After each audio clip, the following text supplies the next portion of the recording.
তোমার চোখের পানি দেখলে আমি পানি ধরে রাখতে পারি। কে গো, আজকে একটা বছরের দিন, তুমি এভাবে কান্না করছো কে? আর মন খারাপ কি জন্যে? না, আমি তো কাজী না, আমার চোখে তো কান্না আসে না। আমি তো রক্তে মাংসে গাড়া মানুষ না, আমি তো রোবট, আমি তো পাথরের মূর্তি। আমি কেন কাঁদবো? আমার চোখে তো পানি আসে না, অশ্রু এমনিতেই ঝরে। মন খারাপ করছো কি জন্যে? কান্না করো না, থাক।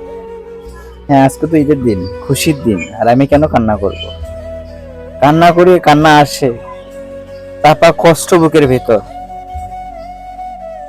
পাহাড় সমান কষ্ট, কান্না এমনি আসে না। কি করবা এখন? কান্না যতই আসুক, কান্না থামাতেই হবে। আসো। সন্তানদের কথা ভেবে আমার কান্না আসে। কি করবা, বাবা হয়েছে, সন্তানদের তো দায়িত্ব পালন করতেই হবে। কই আর পারতেছি না তো, তাদের দায়িত্ব তো আমি ঠিক মতো পালন করতে পারতেছি না। তাদের কষ্ট তো আমার দেখতে মন চায়, আমার ভালো লাগে না। তুমি কান্না করতে করো না, পারি না। তোমার কান্না দেখলে বলে আমারও কান্না বের হয়। আল্লাহর কাছে কও, আল্লাহ যেভাবে রাখছে সেভাবেই ভালো। খুব কষ্ট, তারপরেও কি করবা? আসো, বছরকার দিন গোসল করো, ফ্রেশ হও, আসো। হ্যাঁ, কান্না করো না তো।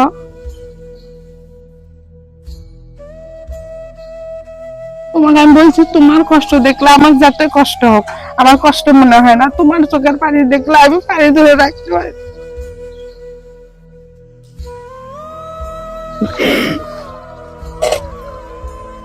সন্তানদের যখন চাহিদাগুলো পূরণ করতে না পারি, তখন নিজেকে এতটাই খারাপ লাগে।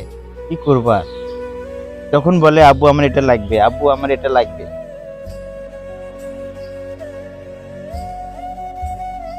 আমার মতো অনেক পিতাই আছে যারা সন্তানদের সুখের জন্য প্রতিনিয়ত কষ্ট করে যাচ্ছে, তাদের মুখের দিকে তাকিয়ে তাদের হাসি মুখ দেখার জন্য অনেক কষ্ট করে যাচ্ছে। তাদের আবদার গুলো মিটাতে না পেরে তারা নিরালায় বসে ডুকরে ডুকরে আমার মতো কান্না করে।